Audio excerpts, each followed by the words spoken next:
जीव मिलाई जीवन जौवन द्वितीय कथा कहले तमें निराडंबन जीवन यापन कर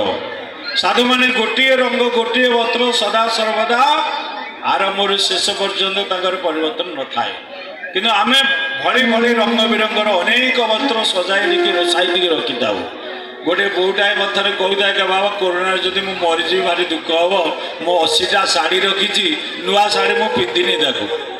एथर ताको शाढ़ी पिंधा बचू ना एगुड़ा आम व्यवहार न कले मोर छाड़ी जी मत लोभ लगुच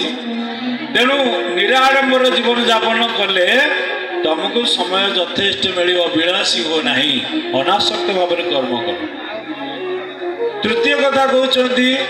तुम्हें कर्तव्यपरायण हुओ कर्तव्य ठार बढ़ी आ धर्म किसी ना तुम पुअटी अच्छ बापा माँ प्रति पुत्रर कौन कर्तव्य भगवान राम ठारू आम अनेक शास्त्र पुराण माध्यम साधु सकुल शुणुचे करुचे कि